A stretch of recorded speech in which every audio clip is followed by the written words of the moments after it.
Minky Worden, thank you so much for joining me. For everyone who's not aware, Minky is the Director of Global Initiatives at Human Rights Watch.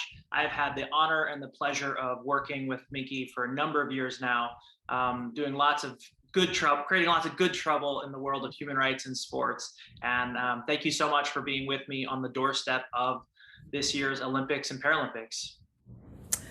You know, it's a historic time to be working on sport and human rights. As you know, there are two Olympics and two Paralympics coming up.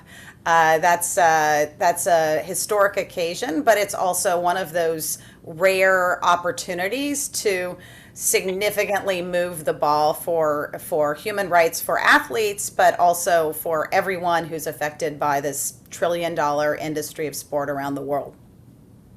Absolutely. And I want to actually maybe start with a deeper question there. So you've been doing human rights work for a number of years. I'm curious, how and when did sport become a part of that work in a more intentional, focused way, and why?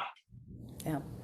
So Human Rights Watch, has been around. It'll be 50 years in 2028, and I've been at Human Rights Watch for 23 years. Originally, my work was focused on media, and I noticed that on a regular cycle, there were the Olympics every 2 years, the Winter Olympics, the Summer Olympics, there were World Cups.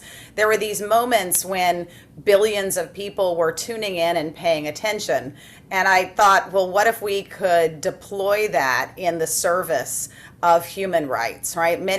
And sport is at its heart about humans. Of course, the athletes who play sports and compete and win hearts and minds, the fans who sit in stadiums and who watch the events or who watch it on TV, the kids who play, millions of child athletes around the world who want to grow up to be a Megan Rapinoe or a Chris Kenny, these iconic athletes, and then finally just ordinary people who have strong opinions about sport. Whatever your political background, everyone meets on the Little League baseball diamond. Everyone meets on the tennis court. And the initial work that I did around sport and human rights was focused on the Beijing Olympics in 2008. And it was because China had promised essentially the Chinese government said, if you give us the Olympics, we will improve human rights. So I thought, let's look at that, let's test it. And I did a book on the Beijing Olympics looking at press freedom, workers' rights, women's rights, civil society. And, that was a kind of hope-based moment, the idea that sports could be a positive catalyst for improving human rights. But it turned out that the Chinese government broke those promises and the international sporting community did nothing. So I think since we've got another Olympics, a Winter Olympics in Beijing in 2022, it's really important to look back at 2008 and say what worked and what didn't. Because that's the only way we're going to make progress going forward. And then finally, I would say the biggest development on sport and human rights has been the UN Guiding Principles on Business and Human Rights. Their creation in 2011 was very important because it raised the bar for businesses worldwide, and very clearly these multi-million dollar or multi-billion dollar sporting bodies are businesses. These are not nonprofits. Their actions, their choices of where to bring the Olympics or the World Cup have enormous potential to affect local populations, including in negative ways. So the biggest shift that we're seeing is actually that sports bodies are going to be bound, all of them. The 206 national Olympic committees, the hundreds of international sport federations are going to be bound by human rights. And what's exciting about that is the requirements of human rights. Central to that is non-discrimination, which means non-discrimination against LGBT people worldwide. And the countries that often want to host these big events, it could be the Olympics or the World Cup, or it could be the Asian Indoor Martial Arts Tournament, right? These bodies will have to adhere to the requirement of non-discrimination for LGBT people. And that's the hope for the future. Wonderful. I think certainly in our work, we're, of course, we're always focused on the day-to-day experience of every athlete, wanting that to be free of discrimination. But it seems like so much of the international work is also sees an opportunity when it comes to what we call mega sporting events. So for the people who aren't maybe steeped in this work, can you maybe say a little bit about what constitutes a mega sporting event, and how is that a unique leverage point to affect change when it comes to human rights? So every 4 years, there's the Summer Olympics. Every 4 years, there's a World Cup. And these two events, each one of them draws about an audited 3.4 or 3.5 billion people. And they're watching, these are families watching on TV. These are people who buy tickets and go to stadiums to watch events. But what's significant to me about those figures is that it's close to half of the world's population. And so it's this one thing that people can tune into. So that's the power of these major sporting events, is that there could be 3 billion people watching the opening ceremony of the Olympics on Friday, and could be watching events. So the power of this is that these events tend to celebrate humanity and athletes. Higher, faster, stronger is the Olympic motto. But then we also have to look carefully at, the stadium that people are sitting in. Did workers die to build it? Have athletes or gymnasts or soccer players been are they survivors of abuse? And so I think we have to look not just at the fireworks and the celebration and the gold medals, but we have to make sure that the athletes and workers and the people who are bringing these events to the world don't suffer preventable deaths, don't suffer pointless sexual abuse, and don't have lifelong trauma. So I think these major sporting events are both moments when all of humanity can gather to celebrate a common experience, but we really have to make sure that they raise human rights and don't degrade them. Well, I think that's a perfect segue into this upcoming Olympics and Paralympics, and the legacy that it will have, that we would hope for it to have had. I think, as is the case with so many mega sporting events, there's no shortage of human rights issues that Human Rights Watch has been doing incredible reporting on the experiences of athletes from many different communities.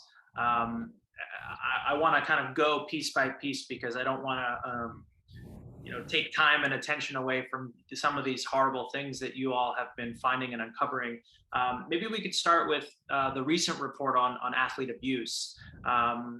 It seemed, I was very shocked to just see the wide scope of it. I think it was over 800 athletes from 50 different sports. Can you tell us what was found in that report, and what does that mean for the sort of landscape of athlete safety in Japan? Sure. Thank you. I researched this report over the last 2 years. And what caused Human Rights Watch, what caused me to want to do this research, was actually I noticed a pattern of 17-year-old athletes committing suicide. I actually have a 17-year-old son, and I was shocked. The athletes left suicide notes that said things like, "It's the volleyball, I can't take it anymore." A high school student was hit 41 times by his coach and then committed suicide, a basketball player. And as recently as 2019, a table tennis player, a 15-year-old girl, committed suicide and left a note saying that it was related to table tennis. And the idea that sports is not this source of confidence and joy and experiences that you can draw on for the rest of your life was shocking to me. Sports is always held out as a way, especially for women and girls, to to learn to actually. It can be a business. You can run a business. You can get a scholarship. You can improve your health. But what if sport is the opposite? And I want to say that in particular, the research that Human Rights Watch did, and as you say, we interviewed 800 athletes in 50 sports. So that's winter and summer sports. So we included skiers and ice skaters and others, but also in 45 of 47 Japanese prefectures. So that's almost the entire country. And it was a pretty universal finding that these athletes, and I would say close to half of them were under 25. Our survey showed just a universal experience of what is in Japan called taibatsu.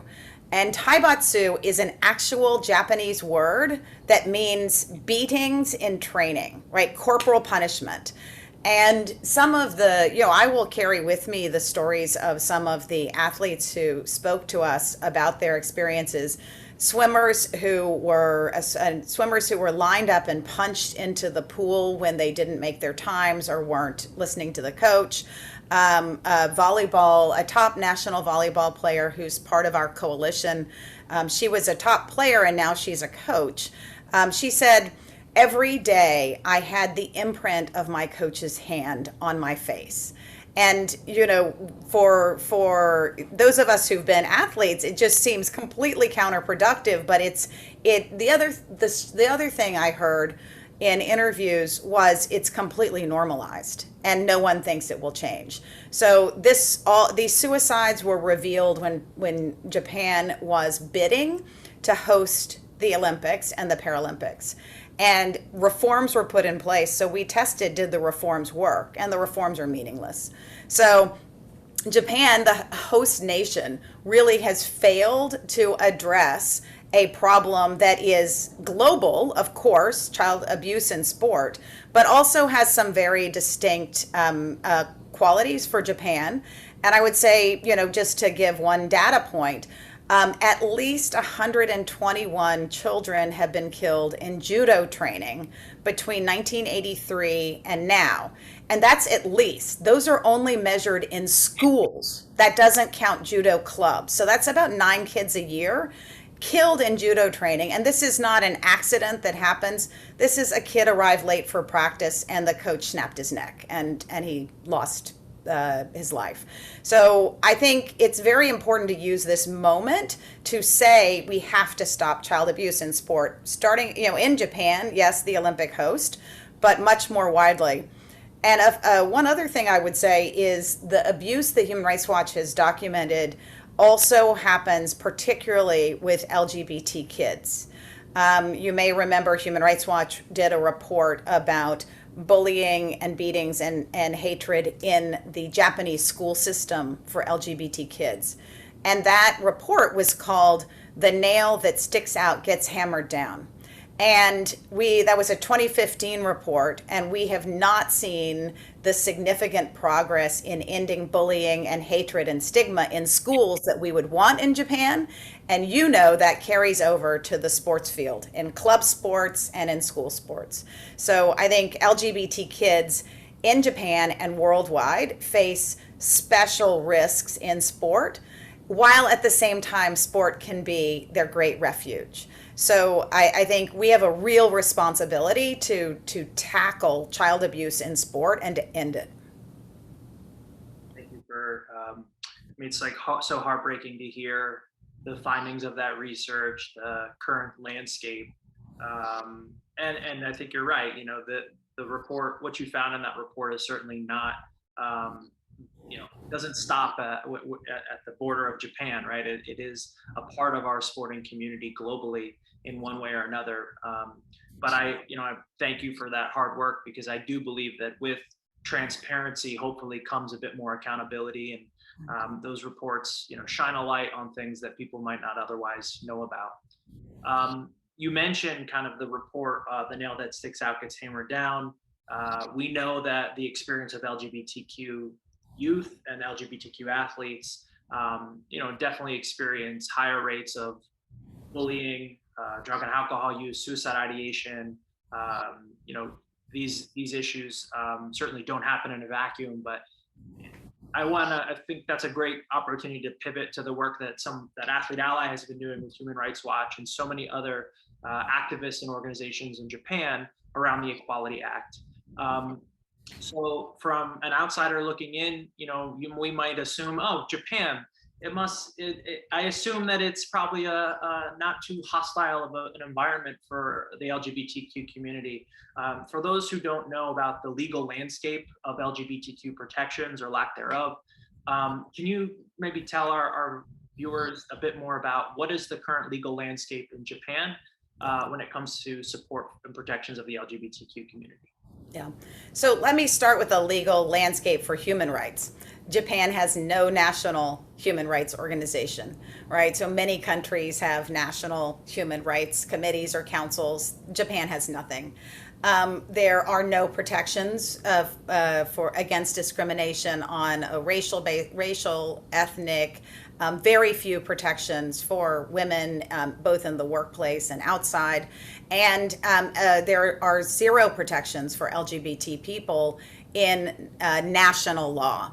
And because we succeeded in pushing through a law in Tokyo, a municipal law to protect LGBT rights, Human Rights Watch working together with Athlete Ally and perhaps most importantly, almost 100 LGBT groups in Japan, across Japan, developed a strategy that we could actually get a national law passed before the Olympics and the Paralympics in this last diet session that ended in June. And this is against the backdrop of sharply changing attitudes in Japanese society to LGBT people. There have been public opinion polls saying that nearly 90% of the population supports a law to protect LGBT people.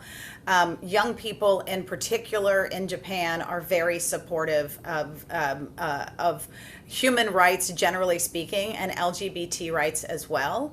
Tokyo also opened the first permanent Pride House with an amazing activist named Gon Matsunaka at the head of it.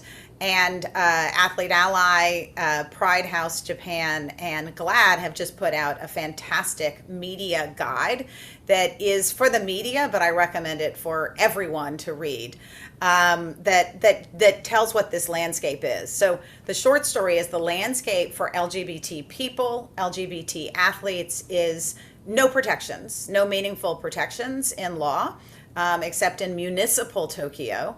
And there are laws that exist on the books that actually take away rights for LGBT people. And Human Rights Watch has done a series of reports on the human rights abuses of trans people in Japan, including that if they want to live as their gender identity, there are a number of restrictions, including that they need to be forcibly medically sterilized. So the idea that trans people can have such profound basic human rights abuses is very shocking. Because Japan's a G7 country, I also often hear people say, well, of course they have marriage equality. And Japan does not have protections for LGBT rights, does not have marriage equality. And in fact, this year, a court in Sapporo overturned Japan's ban on marriage, on same-sex marriage. So this is something that's being fought out in the courts and by our activist colleagues on the ground who just want to enjoy the same human rights as everyone else in Japan. I think it's a live current battle, and I think the failure of the LDP, the ruling party, who promised to pass a law protecting LGBT rights and didn't, is exposed for the world to see in this fact. Not a single out LGBT Olympian or Paralympian will compete for the host country. There are courageous out athletes in Japan, about 3 of them who are professional athletes, but they're not competing for Japan. And I think if you want, at a time when at least 142 out athletes are coming to Japan to compete, at the same time the host country has such stigma and hatred and shame and lack of legal protections that athletes don't feel it's safe to be out in their own country, which is hosting the Olympics and Paralympics. And that is a shame for the world to see. I couldn't agree more. I mean, I think one of the things that's so frustrating in this work is the principles of sport always err on the side of human rights. And the motto of these Olympics and Paralympics is unity and diversity, and these statements that we should be protecting, respecting the human rights of their constituents. And yet when we match principles with practices, they're just so out of lockstep with one another. And that just seems to be a real trend again and again and again. And it's so disheartening that all those organizations in Japan working in partnership with Human Rights Watch and Athlete Ally. I think we were all really optimistic that some of those laws were going to change leading up to these games, and it's just so frustrating and disappointing and honestly shameful that nothing changed. Because you're right, you have LGBTQ community coming to Japan. You have these Olympic and Paralympic values that should, protect against discrimination. Embrace. Yeah. Yeah. I mean, I want to talk for a minute about the work of Athlete Ally, because I think although the backdrop for the Tokyo Olympics and Paralympics is for LGBT rights, it's unchanged on the ground in Japan. And that is a shame. It's a historic shame and a missed opportunity. But I have every confidence that our partners on the ground, the main group is called JAL, which means the Japan Alliance for LGBT Legislation. They are going to keep coming back until these protections are there. And they have the support of the Japanese public. So they will win in the end. So it's a shame for the world to see, but I want to talk more broadly about your vision for using sport to elevate LGBT rights and to elevate athletes as icons of inclusion and acceptance and heroism. Because for me, that's when I want to feel good about human rights work, I go over and I read profiles of Athlete Ally athletes. And the challenges they've overcome, the sports that they play, the lessons they've learned, and then how they take that forward in their lives as ambassadors and as voices for change. And I think when I look at the last 10 years of doing human rights work worldwide on LGBT rights, I see sport as this. And the creation of Athlete Ally and the recognition that LGBT athletes could be icons and leaders, that sort of vision of public education and changing law, culture, and society and sport itself, that was such an important concept that it seems 10 years later, like, how could this not have happened, right? It seems inevitable. But Athlete Ally really created something that didn't exist before, which was a place that was a home for athletes and allies to work together for permanent change. So we talked about these major sporting events as opportunities to engage the global public in human rights. But there's also the day-to-day work in gyms where there are wrestling mats on the floor, on tracks, basketball courts, tennis courts, swimming pools. This is the daily work that has to get done in high schools, in clubs, and I think that's hard daily work that is informed by what's happening at a high level, changes in law and policy with the International Olympic Committee or FIFA or the federations. But doing both the grassroots work and the high policy work is really the strong suit of Athlete Ally, and it's what makes Athlete Ally such an amazing partner and example of systemic change in a very short amount of time. Thank you so much for saying that, Minky, and thank you for your partnership and work and all this work. You know, I know every time I talk to you, it feels like there's so many different fires that we're collectively trying to put out, and so many athletes and athletic communities that we're trying to support. But I'm grateful for your support, for your partnership, and I can't wait for all of the work we'll continue to be able to do together in leading up to these Olympics and Paralympics and beyond. So thank you so much for being with us, and on to the next fight. Keep up the good work. You guys get a gold medal for human rights advocacy. Thank you, Minky. Appreciate it.